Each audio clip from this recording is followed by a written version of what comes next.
이사야 23번째 시간입니다. 오늘 말씀은 이사야 30장 1절부터 33절 말씀까지입니다. 15절부터 17절 말씀까지를 합독하고 이사야 30장 전체 말씀을 보도록 하겠습니다. 그러면 이사야 30장 15절부터 17절 말씀을 한 목소리로 합독하도록 하겠습니다.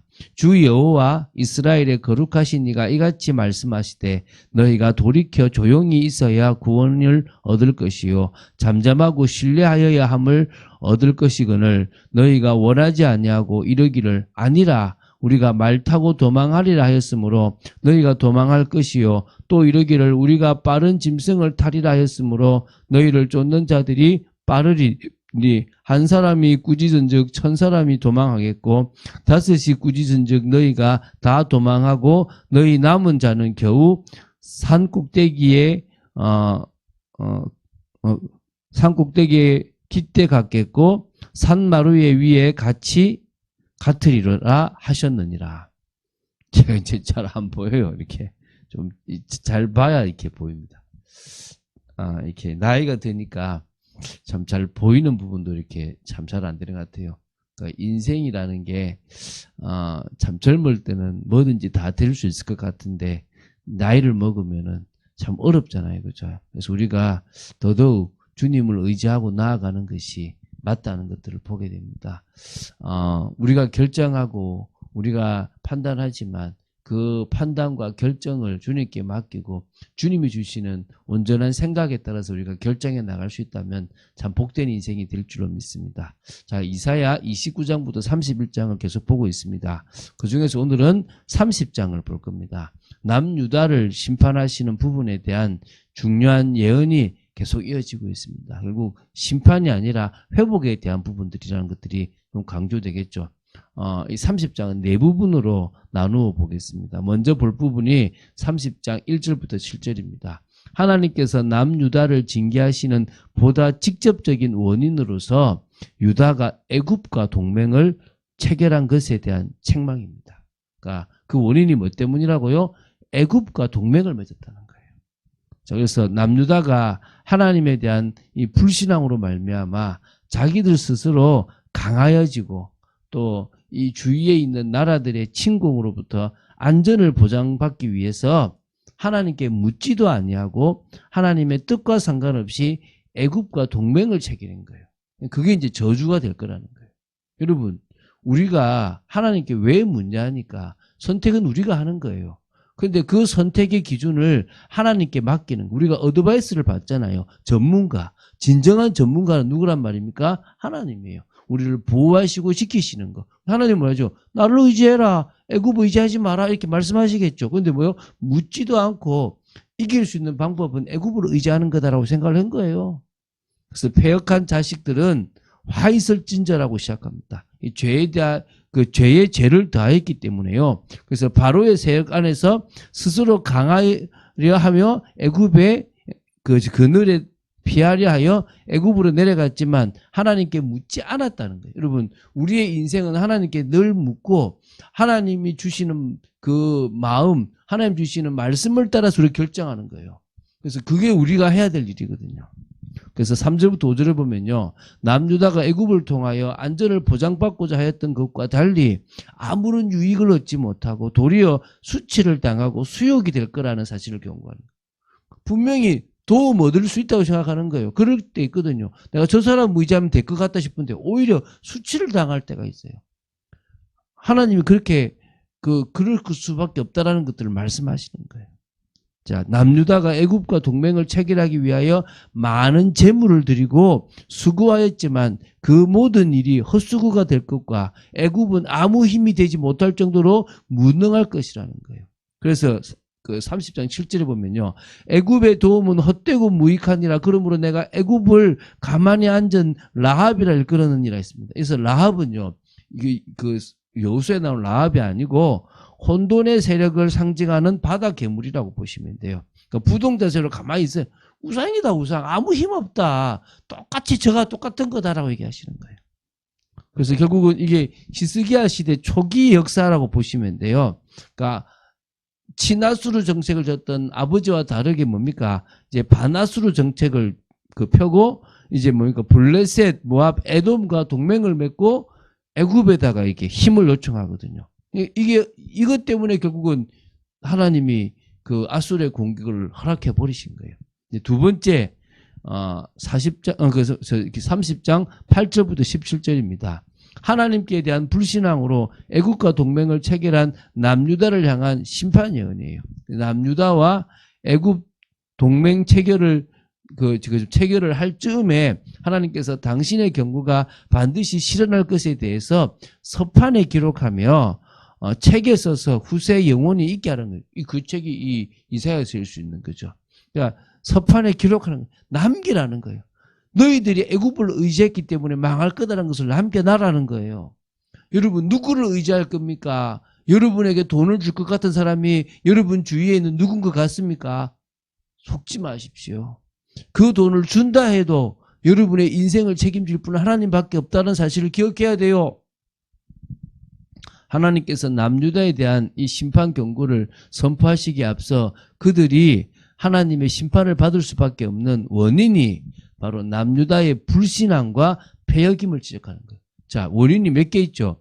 애굽을 의지한 것도 원인이지만 사실은 그보다 더한 원인이 뭡니까? 하나님의 백성이 하나님을 믿지 않고 타락한 거예요. 여러분은 하나님의 자녀입니다.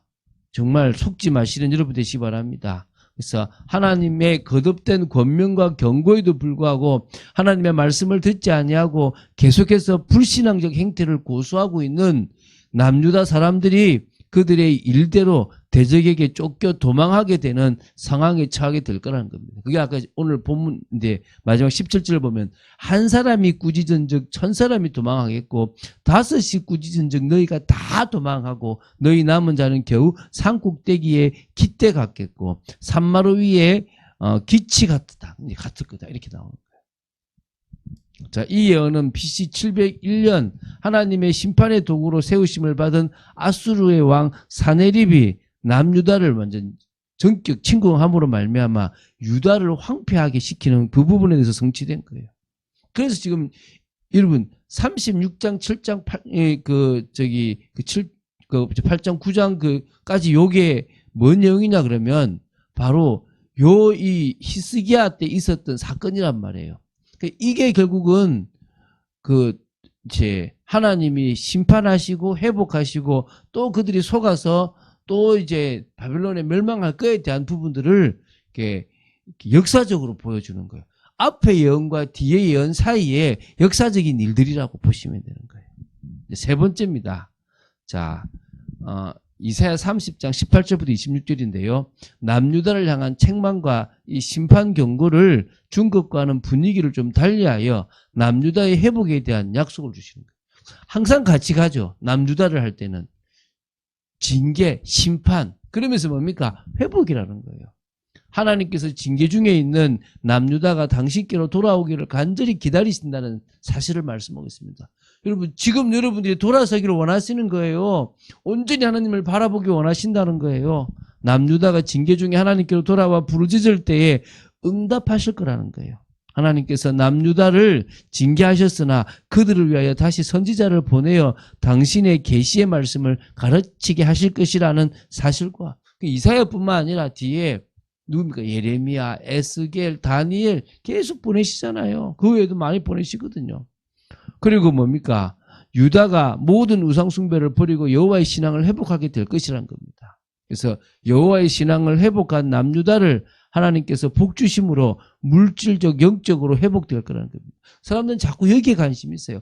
이거 신경 안 써도 됩니다. 그러니까 이거 자꾸 뜻대로 안 되면 낙심하는 거예요. 아닌 것처럼 보이는데 결국 그거예요. 그냥 오늘을 살아가세요. 어떤 오늘요? 주님과 함께하는 오늘요. 주님이 원하시는 뜻을 이루는 오늘을 살아가면 돼요. 저는 그렇게 살아가려고 노력하는 거예요. 저도 자꾸요, 큰 부흥, 뭔가 자꾸 사역 하려고 하더라니까요. 그거 안 하고 오늘을 살아가려고 하는 거예요. 마지막입니다. 이사야 30장 27절부터 33절입니다. 하나님께서 남유다의 징계의 도구로 사용하실 아수르에 대한 심판 예언과 아수르에 대한 하나님의 심판으로 인해서 유다가 기뻐하게 될 것을 예언한 거예요. 결국은요, 하나님께서 당신의 백성을 징계하기 위한 도구로 사용했지만 그들의 교만함과 또 하나님이 당신의 백성을 보호하심 때문에 결국 아수르가 멸망될 거라는 거예요. 나중에 바벨론도 마찬가지라는 거예요. 하나님의 도구로 쓰임받지만 멸망한다는 거예요. 여러분, 하나님 여러분 편입니다. 믿으시기 바랍니다. 그 말에 교만해가지고 멋대로 하지 말고 더 순종한 여러분 되셔야 될 줄로 믿습니다. 열방 곧 여러 민족의 사람들로 구성된 아수르 군대를 심판하기 위하여 오시는 하나님의 위엄과 심판 집행, 그리고 그러한 하나님의 심판 집행으로 인하여 남유다 사람들이 마치 유월절 절기에 하나님께서 이스라엘을 애굽의 압제에서 구원하신 일을 기뻐하는 것처럼 아수르의 손에서 구원받은 것에 대해서 기뻐할 거라는 겁니다.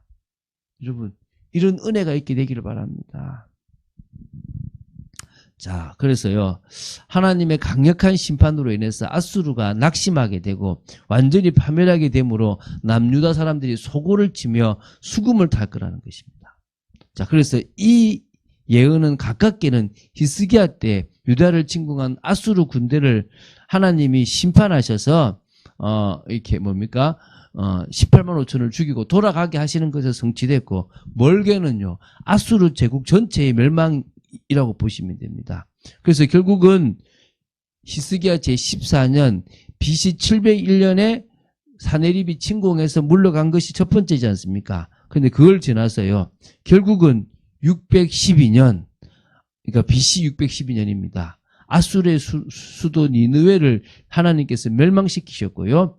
BC 605년 하란 부근으로 피신하여 있던 아수르의 잔당까지도 완전히 멸망시키셨습니다. 이렇게 하여 이사야 30장의 이 예언은 그대로 성취됐어요. 여러분, 이게 하나님의 방법입니다. 여러분, 믿으시기 바랍니다. 하나님의 관심은 하나님의 백성에 있습니다. 하나님의 관심은 여러분들에게 있다는 것입니다. 바로 우리에게 있다는 거예요. 그 사실을 믿고 오늘도 뭐 하라고요? 그분과 동행하고 그분의 뜻에 따라서 모든 선택을 하고 인도받고 하나님이 우리에게 주신 인생을 살아가기 위해서 그분을 바라보세요. 그분과 소통하세요. 그래서 우리 삶에 먼저 성령의 열매가 있고 그게 불신자에게 영향력으로 가고 또 뭡니까? 신앙 공동체, 하나님의 나라를 이루는 삶까지 가게 되기를 바랍니다. 그런 축복을 누리는 여러분 되시기를 주 예수 그리스도 이름으로 축원드립니다. 주는 그리스도시요 살아계신 하나님의 아들이심을 고백합니다. 이사야서를 통하여 남유다 당신이 택하신 백성들에게 하시는 그런 아주 진실하고 강하고 간절한 경고와 권면과 또 돌아서기를 바라시는 하나님의 마음을 느낍니다. 아버지, 저희들 역시 세상 것을 의지하지 아니하고 하나님을 온전히 의지하고 나아가는 저희들 되어지기를 원합니다. 믿음의 삶을 살아가도록 지켜주시옵소서. 성령의 충만함을 받는 저희들의 삶이 되어지기를 간절히 소원합니다. 감사드립니다. 주 예수 그리스도 이름으로 기도드립니다. 아멘.